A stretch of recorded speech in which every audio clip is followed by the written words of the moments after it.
Welcome to Season 2 of the Melanin Marvels podcast. We are your hosts. My name is Anika, And I'm Adrian. and we are excited to be back for a new and exciting season of interviews and conversations. For those who are new, the Melanin Marvels shines the spotlight on BIPOC heroes on screen, in print, and in our communities. Today we're joined by Kuma, aka Lionel Alexander, who is the founder of Nerdy Bear Studios. Nerdy Bear Studios is a video game studio in Atlanta that aims to develop creative, innovative, and socially meaningful games, art, and animation. They emphasize representation, storytelling, and technology to develop memorable adventures for players worldwide. Welcome, Kuma. How are you doing? Hey, I am over the moon. I am ecstatic to be here. This is great. This is the highlight of my week, and the week just started, so I'm definitely happy to be here. So, to kick things off, could you share a bit about your journey? Yeah. So, my journey as a person, as a game developer, as an avatar. What are we looking for here? Are we looking just for, you Give us know? whatever you want. Got it. So, Kuma is through and through a nerd. I have been a nerd, I feel like, since the womb, probably before then. Second generation nerd. My mom was very much a horror nerd, and she loved anime as well. So I feel like that translated to me in my nerddom. But it switched over because I was born in the era of the video game boom. So the industry crashed for a little bit, and then it picked back up with Mr. Video Game himself, Mario, kind of rescuing everybody. And I was born literally right into that niche. So I pretty much picked up the controller and ran, literally, figuratively and literally, just ran with it. I've loved video games forever. I'm a walking encyclopedia when it comes to game knowledge, and I felt that I would do it a disservice if I didn't try to follow my passion and my love in this industry and be part of it. And I felt my need and my calling was to kind of change representation for what it was at the time, till something that I deemed acceptable, because I don't feel like it is. So that's kind of my journey. As a nerd, as a game developer, a little bit. I started, writing stories as early as I could remember, and a lot of those stories are now correlating or translating into my works. And those, when I remember, I think the earliest was like 7 or 8. Picking up, you know, uh, a notebook and jotting down, something that I thought was cool at the time. But kids just kind of write whatever. Making sense of it as like a 30 something now adult is kind of crazy, but it works out with the team that we have. So yeah, yeah. So I think my story started then. The strive for representation started when I was a little older, and I realized like a lot of my heroes of video games didn't look like me, didn't look like anybody I knew, and the ones that did were just kind of tap dancey kind of stereotype types of characters. I feel like that was when I came to realization, probably like 13, 14 years old, like video games have a problem. Yeah, they have a problem with representation. So, and I still see it. You look at like Gamescom, which just passed a few days ago. You're looking in the crowd and you barely see us. People brag on D and I and things like that, and it's just it's not there. It's not there. So that's kind of my everyday life as a game developer who happens to be black, is realizing where we're at, where I'm needed, and making that change. But thank you for sharing. And I think the one thing I'm curious to hear about, you mentioning as like an encyclopedia of game knowledge, Mm-hmm. is your thoughts on how representation has shifted over the years. So, based off of your opinion, can you share a bit about how you feel like the landscape has evolved, especially when it comes to diversity and inclusion? I see three things happening. I see people striving for change. You know, you look at like companies like Sweet Baby Inc. and various other developers who make it their personal mission to kind of insert that diversity, and being that third party that people could consult and trust to, you know, come up with a solid plan on how to do this to where it doesn't feel like forced or, you know, kind of corny. And then there's the people that, you know, they're just trying to sell a game. And I feel like there's a lot more of those than anything else. And that's kind of been the status quo for games forever, is like, let's throw, you know, a couple of token people of color in this game, you know, just to say, okay, yeah, we got somebody. And I felt like, even though, you know, it's acknowledged and people see it now and there are efforts, I will say that I don't feel like it's changed enough. Because, you know, when you see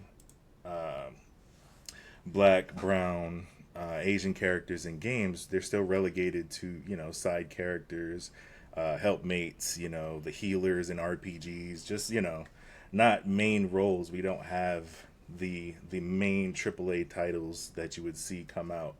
You know, if there's 50 titles a year, you may see like 5, 10 that even have black folk in it. So I would say there's strides to improve, but we need to take bigger leaps in our industry. I feel like when you were talking about growing up and thinking about what representation looked like for you, that really resonated with me, because I knew growing up, like, I saw Balrog from Street Fighter. Like, this guy isn't cool. Boxing is great, I guess. Yeah. And then the other closest one was maybe Barrett from Final Fantasy VII. Yeah. But even then, stereotypes like bulky, aggressive character. And the one moment I had where I was like, oh, shoot, I don't think I've ever realized there was a main character who's black that I really felt was from, I don't know if you know the Walking Dead Telltale series with Lee Everett. Lee Everett. Yep. Oh my gosh, that I never realized I needed to see a character represented like that until that character, and having folks make the decisions and actually feeling a part of it was like a glimpse of like, this is what really good storytelling and representation without trying to put a token in there looks like. So yeah, there's definitely tons and tons of characters that I can think of, you know, that are one-offs or offshoots that, like, they really do need to be celebrated. And then for every one, there's like 20 that I can think, oh, Lord, like, who approved this? yeah, You know, my worst atrocity that I think of is the game Toe Jam and Earl, the developer, who is not a person of color, came up with this homage to black culture. And, you know, it's these two aliens that are very black coded, and they walk around and just do like stereotypical things. It's akin to when Miles Morales got Thor's hammer, and it was graffiti and gangsta and like it was just wrong, you know. And I don't know. But there's good examples out there. There's good examples out there. Deathloop, I think, is a good example of a good protagonist and antagonist. They're both well written. So Colt and Juliana, I think, were their names. Miles Morales. Unfortunately, I own that comic. Let's dive into the heart of Nerdy Bear Studios. What are your core themes or messages that you aim to convey through your games? I definitely say this whenever I'm presenting or talking to anybody. I want, when you pick up that controller, to feel seen. Not just to resonate with how a character looks. That's definitely a mission. But I want to capture the nuances of various cultures, right? And it's done it's interesting how we approach like representation and inclusivity, because it's done pretty much through the black scope, right? And when we're telling these narratives, our main characters who are, you know, who happen to be black men, black women, non-binary folk. They interact with other people how you would kind of in the real world. So like we capture that, and you may find a favorite character that you love and you see and you rock with, and it'll be like pretty much you living vicarious, like most of us do with video games, vicariously through them, but also in these like other events that are very intersectional with other cultures, who are voiced by people from those cultures. Stories are written from people from those cultures. So, you know, you may be an alt goth black girl that like loves pink braided hair, but you're out somewhere in space with like a South Asian chef. Like, it, I don't want to give too much away, but yeah, that's how we kind of approach the intersectionality of it all, to where like the story is what matters, but also I think the character and authentic representation is one of the biggest parts of what we do. So I think that's very much one of our pillars that I always present is inclusivity, intersectionality, and representation. And that's really, it's really needed because black people as well as like other people of color, we're not a monolith. So it's like everybody's not going to fit into that same one scope. So it's nice to be able to go out there, play your video games, and see that represented. How do you highlight representation and history in your games? Ooh, I like this. I like this. Yeah. Okay, so yeah, with I'm excited now. Okay, so in the conception, I draw a lot from my personal life, my lived experience, but also when we're drafting up these characters, a lot of them are based on real life heroes from like various communities, and it could be different, fields or different things like that.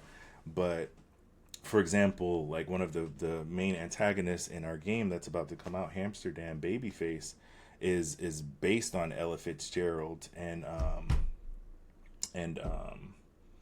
I always call it's my Catwoman, Eartha Kitt. There we go. Uh, and a lot of the stories that happened with Eartha Kitt, even the drama and the tea that happened with like her and the president's wife. Yeah, there's a whole story that we don't know, which I feel like it's educational, but like we don't cram it down your throat because let's be honest, nobody wants to play an educational game. It has to be fun first, or other things before you want to take it home and then go talk about it. But a lot of the characters that we have here and events that we have here are based on real life events that happen in various communities. Because when I talk about blackness, it's all inclusive. So I talk about the entirety of the diaspora, West Indians, people from Africa, biracial. That experience that I feel like people kind of shy away from because they don't know how to talk about. I feel like this is a perfect avenue or perfect medium to open that conversation. And with that, like, we bring in historical figures, events, even things like different religions, stuff that may be closed practice. This is like one of the coolest things that I've done recently. We have a character who is based on a Loa, basically from voodoo culture. And I wanted to make sure that I wasn't just assimilating somebody's beliefs without making sure that, this was, something that could even be used or talked about. But, I talked about people who pretty much were modern day practitioners, generational. And, I told them what I wanted to do with this character and everything like that. And we were able to actually pull it off, respectfully. And I think that, that is something that is very much lacking when it comes to creation and just respect of other cultures, that we do to pull in like history, cultural beliefs, even like spirituality and things like that. Yeah, so that's sort of the process is, well, not even sort of the process. That's our process is involving people of various cultures, from historical events to historical figures, to create our universe. That's amazing. And I think that the intentionality of wanting to highlight different cultures and ensuring you're being inclusive to all. Again, as Anika mentioned, being black, it's not a monolith and there's such a rich history. Right. I remember playing like Samurai Warrior and hearing about the different like historical figures there. I'm like, yo, I wish there was something like that but black, so it's amazing that the work that you're doing is looking to spark understanding without being boring Right. educational, Right. so Right. really appreciate that. Yeah. Yeah. So the next question I got with you is more so like talking about your journey in navigating the video game industry, because I can understand that could be challenging as a developer, but particularly for folks who aren't represented in the industry. So can you share with us what has been your experience, what your experience has been like as a black video game developer and founder, and what are some of the barriers or opportunities that you've encountered? This is a great question. It's interesting because we are working on a project to highlight this. Here at my studio, outside of games and animation, we're working on a documentary specifically on the black experience. Not many know this, so this is very much an exclusive. The scoop, all right. But yes, it was conceived like earlier this year, amongst, there's a Discord channel and a resource group called Black Voices in Gaming, and the question arose like, why is there not a documentary specifically about black game developers? And none of us can answer it. So, of course, the next question was, all right, who's going to do it? And I was like, so, I've tasked myself slowly, because I got a million things going on here, slowly to put that together, small documentary. But to answer your question, my journey, I feel like because we lack resources for certain fields, this I knew going into was going to be a hard one. When I looked in the industry, when I looked at the numbers, they have grown. I believe it was like 5% of us in the game industry were black. And I believe like now it's around like 9 or something like that.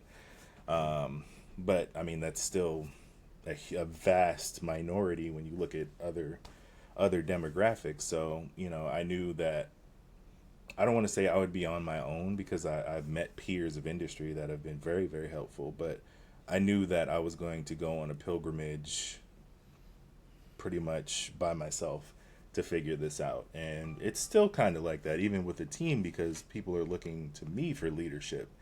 When I was a solo dev, it was just pretty much like getting thrown out, when you're a kid getting thrown out into the water and you don't know how to swim and you're splashing and just trying to stay afloat. Even with like my background, jumping from software engineering to game development is a whole different beast, because you're using creative and both sides of your brain at the same time. So learning how to do that, learning pretty much the game plan, different terminologies, what's the important events, how to make connections, how to network, what to do, what not to do. It's an ever learning process, and I feel like that's for any craft. But my experience has not been easy. From funding to finding resources to even just getting advice or mentorship, there is a severe lack out there to folks who are black that want to be game developers. And I feel like there's a lot of us, because we play games like there's nobody's business, just like anime and any other form of escapism, just like any other human. We really love video games, but the cost of entry is so high, it makes it staggeringly difficult to get in. And it's not for the faint of heart. I'll say that. Wow. I'll definitely say that. I'm trying to think of any specific difficulties, because it feels like something daily. Yeah. but I'll stick to funding. Normally, the route that a lot of indie game devs or companies go to is you start solo or part of a small team, you and your friends, or you and some coworkers. You have an idea. You come up with, you download. You're excited. You download your game engine, whether it be Unity or Unreal or whatever. You just hop right into it. You have no plans. You just know, all right, I want to make like a Spider-Man like game, but instead of him being bit by a spider, he was bit by a radioactive worm, so he's going to be Worm Man. And you start playing, through the ideas. Uh, Without having a plan, you already kind of shoot yourself in the foot, and you don't even know it because you have no scope, you have no end game that you're developing to. So you're starting before having a plan, and that's most game developers. Some of us do research before we go into it, but I'm just speaking generalities here. Um, then you get to the stage where it's like, okay, we've been doing this a while. Let's put something out. You put it out. The reception is negative. You get like 2 downloads, in a year. You're really depressed because you work really, really hard on this. This is your baby. The negative criticism comes and burnout sets in because it'll probably be like a year that you've been giving, towards this. So then you get the first, I guess, fork in the road where people will either deviate and do something else, or they'll double down and be like, okay, let's seriously try to do this. Let's incorporate. Let's come up with a game development document. Let's actually do this. Then you go into, all right, well, we want to do this officially, so you have either the choice of getting financing, like some kind of traditional type of business loan, which for a game studio is like banks look at us like, yeah, nah. It's not a solid plan. They have, most are startups. People are pretty young. There's no equity. So if you get lucky and know somebody, then you have that, which gives you a little bit of money. You can put a product out and you hope it does well, right? Based on your market research, based on what sells, what doesn't. 80% of the time that fails. So the numbers don't look good when it comes to funding. Now you add in, being a person of color, or just, anybody that's not the norm, that goes into this industry, that doesn't have the resources, doesn't have the connections, or even like the education, because you don't really have to have a degree to go into game development. You can just hop right into it. So it's a treacherous field to navigate, and I got lucky because I observed other studios and how they did it. But I will say, even with all my collective knowledge, all my education, navigating the pitfalls of running a business it's always going to be a risk. And it's even higher for black folks. Yeah, it it does. But then I think you also give a pathway to another question where, despite those obstacles, here we are talking to someone who's been able to accomplish a lot. And I know that there's many folks I've encountered who are interested in going into video game development but don't know where to start. Like, my fiance's little brother is super interested in video games too. So I'd be curious to know, despite even in consideration of those obstacles, what advice would you give to someone who's aspiring to be a developer from a racialized community who's hoping to break into the industry? Don't give up. That's the only. You're gonna have a lot of people question what you're doing. I feel like as black folks, we get this a lot, and especially like when I see black women in this industry, I know that they get this the most. You're going to get questioned, like you don't know what you're doing, and even if you don't, act like you do. Mm-hmm. Never give up. And I think that, you know, you don't feel less than because somebody makes you feel like an imposter, because you deserve to be there. You deserve for your game to be seen, to be sold, to be played. So, you know, you might put something out, it doesn't sell well, just try again. Um, that would be the best advice I could ever give, because really, you don't really fail unless you give up. Mm, that's deep. Okay, well, thank you. And then, I guess to add on to that, I'm curious to know like your inspirations were, because it must take a big dream in order to keep yourself resilient through everything that you're going through. So, as a gamer yourself, can you share a bit about what your inspirations were and what ignited your passion for game development? Whew. I think I always wanted to be in this industry, you know? Um, I remember playing, like I said, you know, going from 8-bit to 16 to 32 to 64, you know, CDs and low poly, high poly to darn near realistic graphics. And through all that change and observation, I think I fell in love with the art form more than anything else.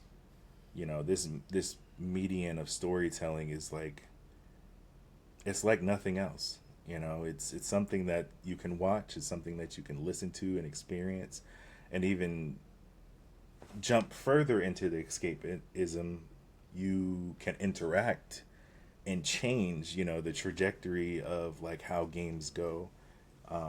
And then there's so many varying types of games you can play. You know, if you're a cozy gamer, you know, I love it. I love it for you. You know, if you want to bust some heads in Call of Duty, like that's your thing. Okay, cool.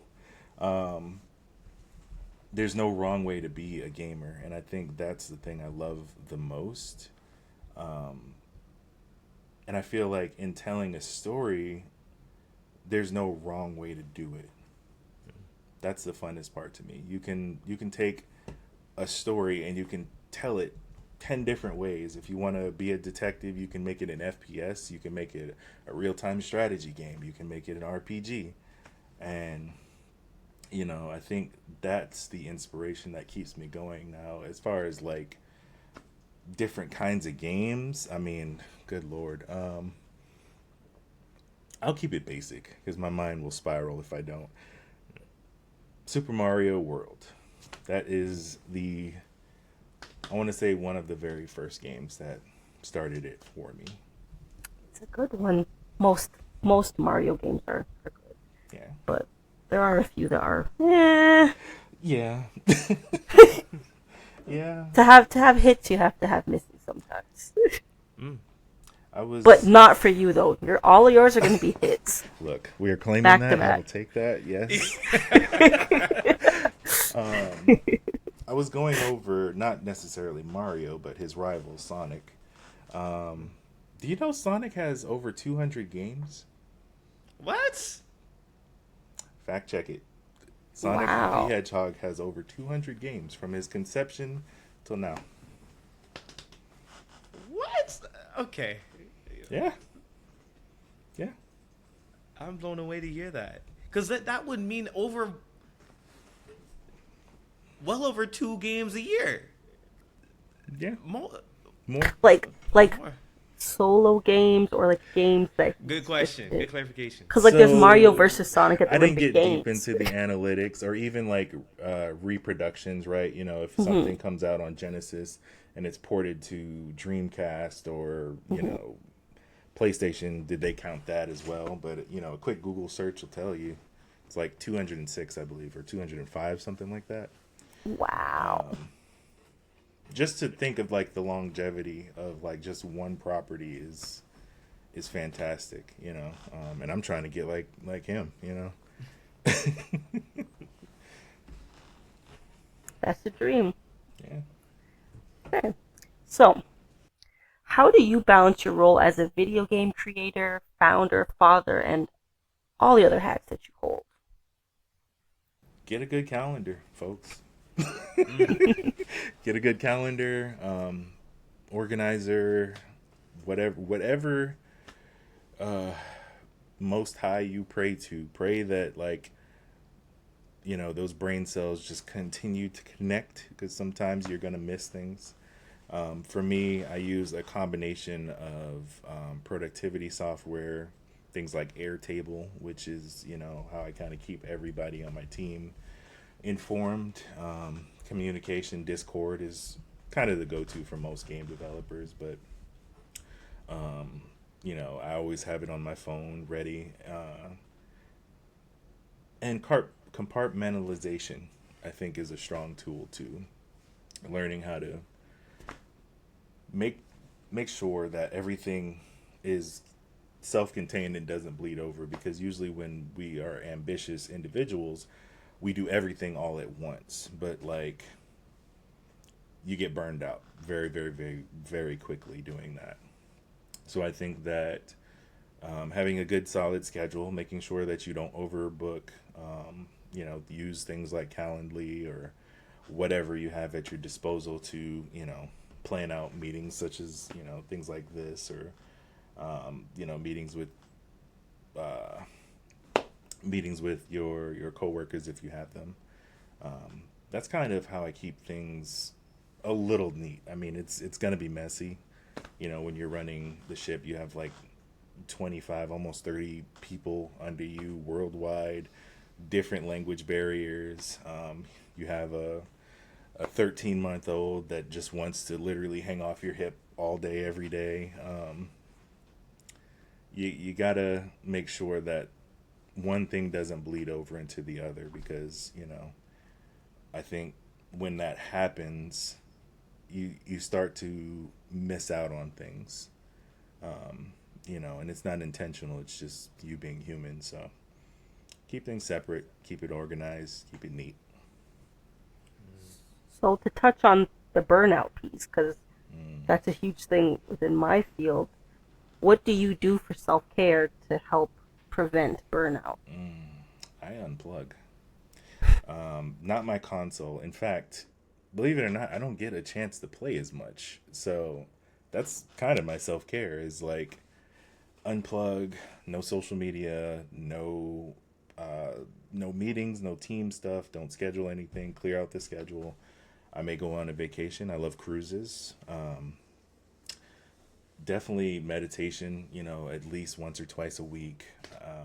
I've been going back to the gym, which is like one of my last life goals. I've had these, I'm not sure what to call them, but they're kind of like things to aspire to, and I set them kind of like, you have your yearly goals, your daily goals, weekly goals, but then there's major life goals like graduating school, getting married, things like that. So like the very, very last one of them is pretty much hitting a target weight.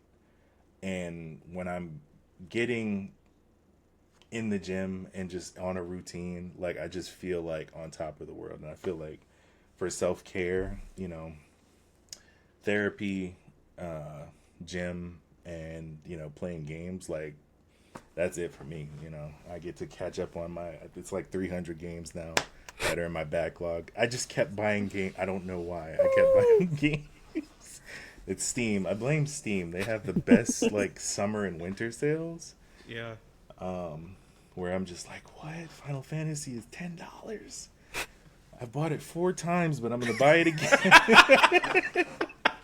Oh my. They get you every time. They get you every. There's this game I just rebought. It's made by a developer named Witchbeam. Their developer team, I think they're in Canada. Oh, represent. I think, don't quote me. But they made a game called Assault Android Cactus, and it came out for the PS3, and I remember I beat it to 100% completion. Why did I just buy it again like 2 days ago? Because Steam. But yeah. Wow. Well, thank you for sharing that. And I find that so inspiring, because I feel like I'm on a wave right now because I just proposed to my fiance. Shout out, Shalina, if you're listening. And the one thing that younger Adrian I'll even say me growing up to now, it says like, how do you balance having a family with having these like big aspirations as well, and hearing how you're able to confidently balance those just through like scheduling while also ensuring that you're taking time for yourself.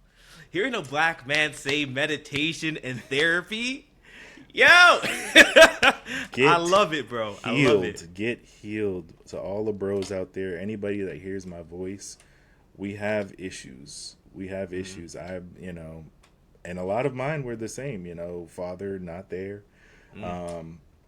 You know, kind of that weird connective tissue of the family being the black sheep and feeling all these pressures of needing to be successful to, and that used to be, this is the craziest thing. I used to, people would ask me what's my biggest fear, and I was like, I ain't scared of nothing except failure. Except failure, because in my head, I'm the one that made it. I'm the one, I can't fail, right? And just unpacking that, where did that come from? Why is it there? Because we get so many pressures as black men to operate in this just stoic form where that's not us. Like, I'm the goofiest individual you will ever meet. I'm trying to have a tea party. I'm trying to have a Bridgerton tea party and call it Brogerton. Like, so, like, I just exist, be yourself, get healed. It's a better life out there. It's more than just 2K and like bottling your aggravations of the world and then blowing up or crashing out on some random person. So when we make our way over to Atlanta, please invite us to Brogerton, because I need to experience it. I got you. So for folks who won't know, who may not know, Nerdy Bear Studios has a YouTube channel, and they have an amazing panel on MomoCon entitled "Breaking Barriers: Representation in Video Games, Comics, and Animation." Kuma was the facilitator of the conversation and had 11 industry professionals there, and it was incredible.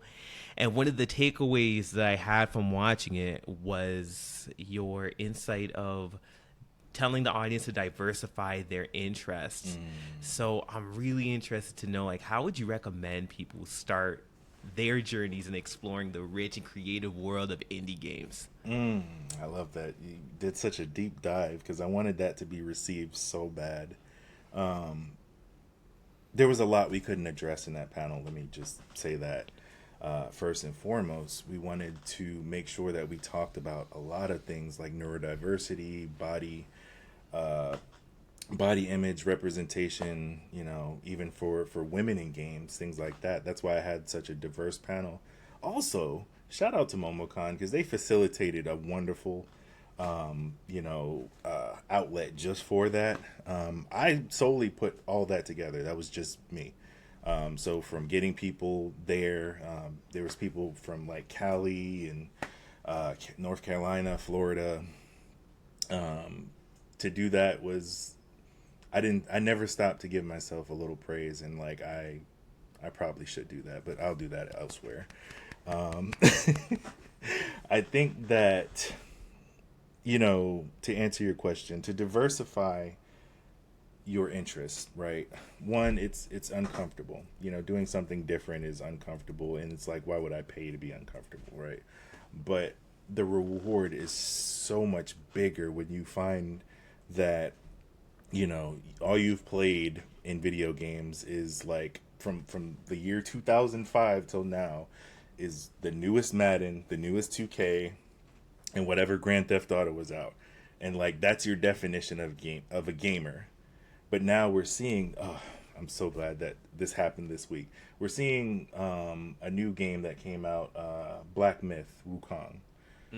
And we're seeing all these black folks get into it because we all know who Goku is, right? But like, a lot of us don't know the story of like what inspired him, which is the story of Sun Wukong, the Chinese folklore tale. So seeing them play through and experience and actually get excited and go into this, and this is not indie, that's very much AAA, but I'm just using it as a bridge. That is why I say diversify your interests, because the world is so much bigger than what your neighbor is doing or whatever else, that you see that everybody else is doing. So when you jump into these different worlds and universes and you're seeing all the lore, and you just get enraptured in the story, I think that is so life enriched. It's like traveling, but you don't even have to leave your house. That's the beautiful part about it. You've seen all these fandoms of like people that play Fallout and The Witcher, and you fall in love with different time periods, and you get to exploring and just enriching your life. I think indie games explore that even more because we take so many risks that AAA doesn't. We take huge leaps and bounds when it comes to creating games. So when you open up your world to play, like, Hello Kitty Roller Rescue, for example, you may find out, hey, I'm a Hello Kitty fanatic, and then you go to Japan, and you're flown out by Sanrio to be an executive, and you never know. You just never know what may happen. I have played that game, if you're wondering, so it's fine. I was gonna ask if that's an actual game. I up into, I want to say, the fifth or sixth generation, I forget which, I had played like 70-80% of like games that existed. It was just a hobby and a pastime. Like, a lot of people went out or took vacations. I was inside. Playing games.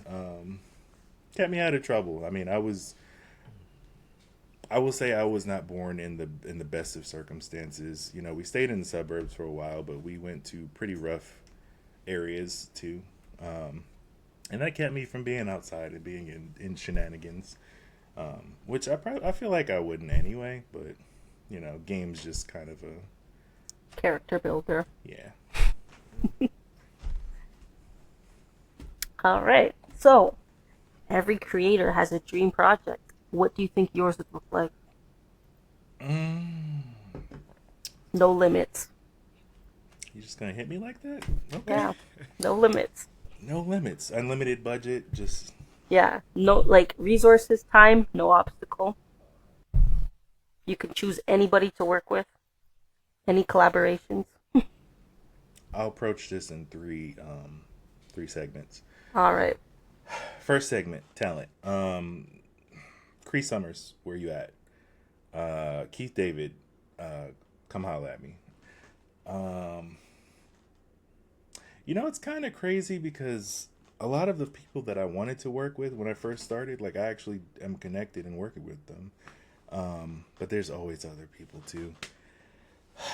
Let's see, dream. I would love to bring on T-Pain. I feel like we are very much kindred spirits with like goofiness, games, and like we even kind of dance the same sometimes. Oh, we could break down then. I seen him in that Freeze music video. All right, brother. Yeah. T-Pain, I think and that's just a guilty pleasure. Sade Adu, I feel like with icons, Sade was like my icons. With my wife, you see it's Prince and Michael Jackson, but like Sade was like my legendary person. Sade, if you hear this, I'm still here. Come holler at me. I just need you to just bless it with one ethereal soundtrack. I don't care what you sing about. Yeah, I think that's it. Writing, I kind of want a few different people to be in the writer's room, only because I feel like we need depth. And I want romance, I want comedy, I want action. I'm going to pin that. Okay. what the project would be, I would love to create augmented reality so real that it feels sort of like Sword Art Online ish. I know that was VR, Yeah. but I want to flip it to where, like, in real life, it feels real. Um, if money is no object, I think I would love to bring the virtual space and literally augment our reality. You know, you hook into infrastructure throughout the whole neighborhood across, you know, the U.S. or any developed nation, to where you're walking outside and it's just a life experience from the time you wake up to you can customize your reality. You know, make it safe, of course, because you know there's always the things. I'm pretty Mm. sure there's a horror movie about that, but um, that's what I think the project would be, is something sort of like Ready Player One, but in real life. Mm. Yeah. Um, and I think that Keith David would be the narrator. I think the commentator, Cree Summers, and you know, just multiple different stories where you can go through like we develop, or if you want to just go on your own path, you can do that as well. You know, I can imagine just being out and it's Black Fay Day out in like Centennial Olympic Park here in Atlanta, and you just see hundreds of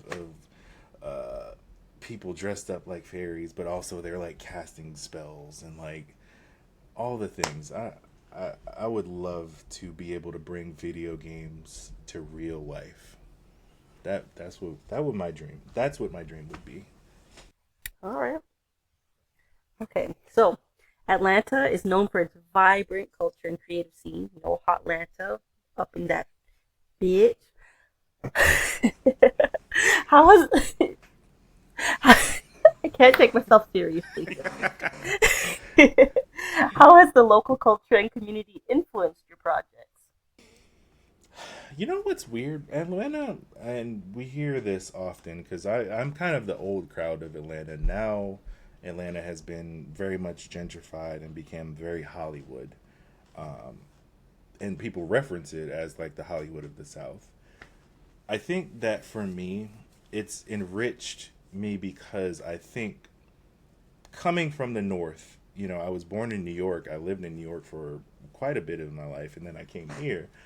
Seeing the difference of black folk really like you said, allowed me to see like black folks are not a monolith. Like we're actually this huge, diverse, just everything. I don't know how else to say it, but um, noticing the difference in just the two cultures and how these two different regions operated, and then really digging into like how connected, you know, the South was closer to, you know, like African cultures, because this is where like a lot of us were dropped off, and this was the home of the civil rights.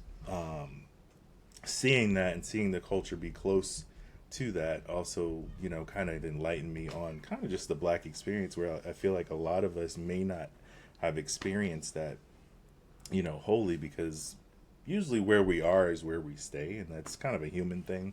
But you know, seeing Atlanta culture, seeing Atlanta history, and you know, learning the lore, or not the lore, good lord.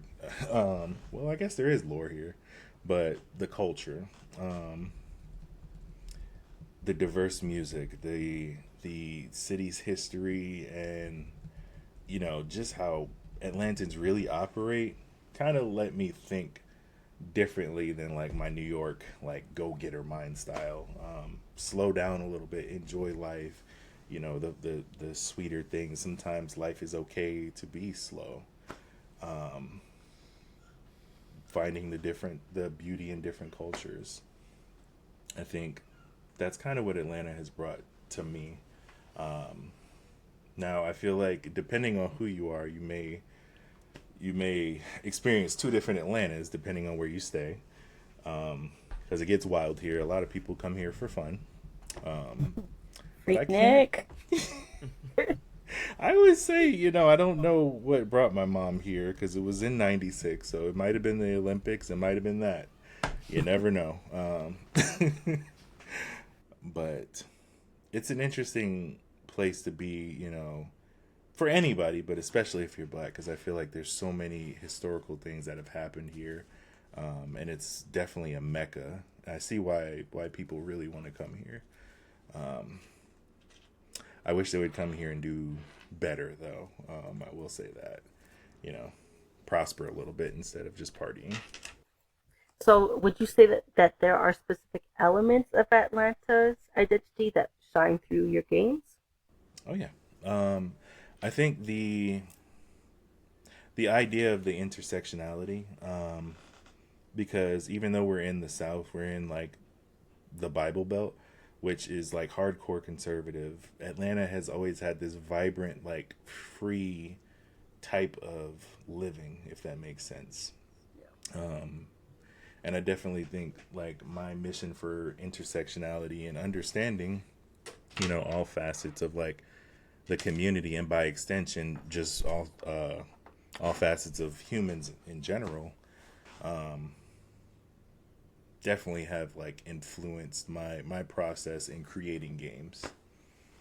All right, awesome. So we are approaching the end of our interview, but before we wrap up, I wanted to keep you on your toes and throw to you what I'm calling the Nerdy Bear Question Blitz. Well, what I'm going to do is ask you a series of questions. I won't be quizzing you. I know you are the connoisseur of video games, but I'm going to ask you personal opinion questions. Okay. You get one sentence to answer, no more, no less. And I'm going to go through it. We're going to get your hot takes and see where it takes us. Let's go. All right. Here we go. My first question is, if you could teleport to any video game universe created, where would you go and why? Kingdom Hearts. Okay. Mario or Sonic? Sonic. Best video game to come out of the 90s? Final Fantasy VII. What's the first game you played?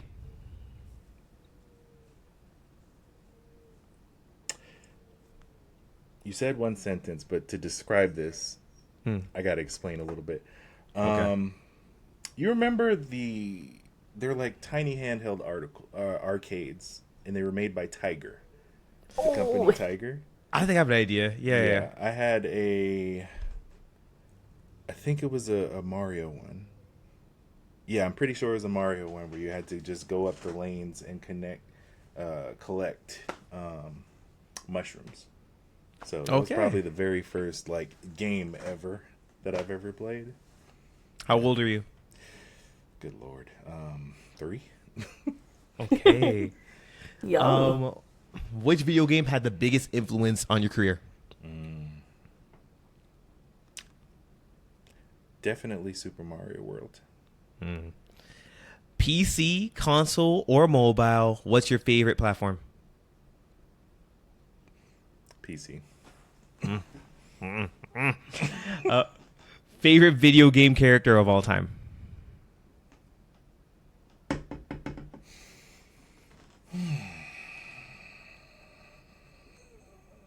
I plead the fifth. What? Nah, I'll go with Mario. Mario's he started it, so why not? Okay. Indie games or AAA titles? What's your preference? Indie. What's the last game you finished? Autopsy Simulator. Which game do you wish you had developed? Ooh. Oh, there's so many. Earthbound. Ooh. Yeah. Respect. Ooh. Honorary note. Honorary note. Allow him. Chrono Trigger.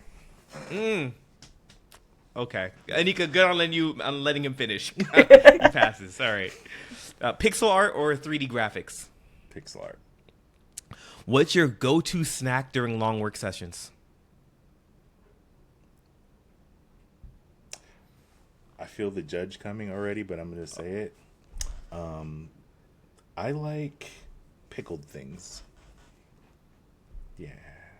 Like, give me two pickled things. I'm reserving judgment till I know what's pickled. I just like the pickle flavor. So like pickled flavored chips, pickled pig feet. I'm in the South. Hey, that's Okay. delicious. That is Yeah. delicious. Yeah. We Okay. eat that in the Caribbean. Right. Like, I don't know. That's my blackness coming through very much so. Do you eat those bagged pickles? It's good stuff. Bagged pickles? Listen, Yeah, I in saw the- a Warhead one yesterday. I'm like, ain't no way. America just came up to the north. Oh, yeah. Okay, go on. Best game soundtrack ever. Donkey Kong Country. Ooh. Favorite game genre. I gotta choose one. Yeah. Favorite game genre. Good lord. Platformers, I guess. Multiplayer or single player? What's your pick? Single player. What's a common misconception about video game development? I don't know if this is about development, but in general, when I tell people I'm a game developer, people just say, "Oh, you're a gamer." Don't say that to developers. It irritates us as a whole. We were laughing about this at MomoCon, but I think because there's a lack of understanding, and I know you said one sentence. There's a lack of understanding of game development and just technology. People think that we're all literally Kai Cenat and like, yeah, we not Kai Cenat. Put some respect on their career. Thank you. Right. How dare they? What's a game that you think is underrated? You know what? Bart's Nightmare. Bart's Nightmare. I feel like that doesn't get enough love. The arcade version, where you know you're kind of waking up and going into different segues.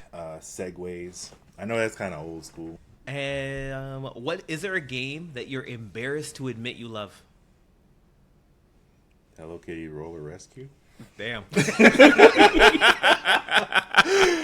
Oh man, there's a lot of bad games that I like. Yeah, And then my last question for you is the best video game voice actor or actress. best. Or you know, I'll say your favorite. I don't know if I can do that because I'm gonna get myself in trouble. Oh no. Okay, I'll just say my favorite growing up was John St. John, the voice of Duke Nukem. Oh, okay. Yeah, it's equal parts comedic and it's nostalgic for me just because it was like at the time, you know, the 90s, everything was so like, oh wow, you know, taboo, and you know you got this gruff protagonist just literally blurting out just random obscenities. Blew my mind when I was 15, 16. Yeah, shouldn't have been playing that game.